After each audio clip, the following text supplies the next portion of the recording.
మేడ్చల్ జిల్లా DCP press meet. PS పరిధిలో Balanagar SOT Medchal పోలీసులు దాడులు నిర్వహించారు. పక్కా సమాచారంతో ముగ్గురు అనుమానితులను అదుపులోకి తీసుకున్నారు పోలీసులు. వారి దగ్గర నుండి 2.2 లీటర్ల hashish oil, 3 cell phones, Pulsar bike స్వాధీనం చేసుకున్నారు. వీటి మొత్తం విలువ 12,30,000 వరకు ఉంటుందని అంచనా. నిందితులు ఆంధ్రప్రదేశ్ విశాఖపట్నానికి చెందిన గొల్ల కుమారస్వామి, కోడి అజయ్ కుమార్, స్వామి గణేష్లు అరెస్ట్ చేశారు. రిమాండ్ కు తరలించారు.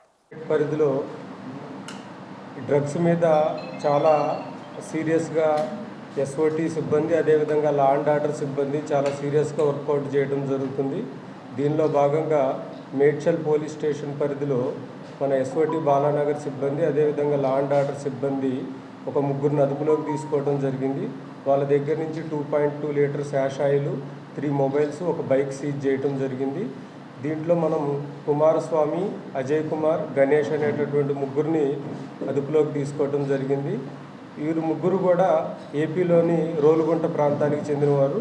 కుమారస్వామి వచ్చి ఇక్కడే సెటిల్ అవ్వడం జరిగింది. ఒక ఫార్మా కంపెనీలో పనిచేస్తున్నారు.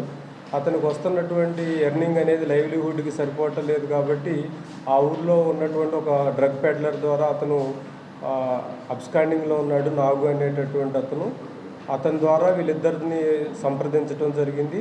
వీళ్ళు ఇప్పుడు ఎలక్షన్ ఉండటం వల్ల అన్ని చోట్ల కూడా చెక్ పోస్టులు ఉండటం వల్ల 4 వీలర్స్ ఏమీ వాడకుండా 2 వీలర్ మీద అక్కడి నుంచి ఒక 2.2 లీటర్ యాష్ ఆయిల్ తీసుకొని రావడం జరిగింది. మనకు ఉన్నటువంటి పక్కా ఇన్ఫర్మేషన్తో వెహికల్ చెకింగ్లో వీరిని అదుపులోకి తీసుకోవడం జరిగింది.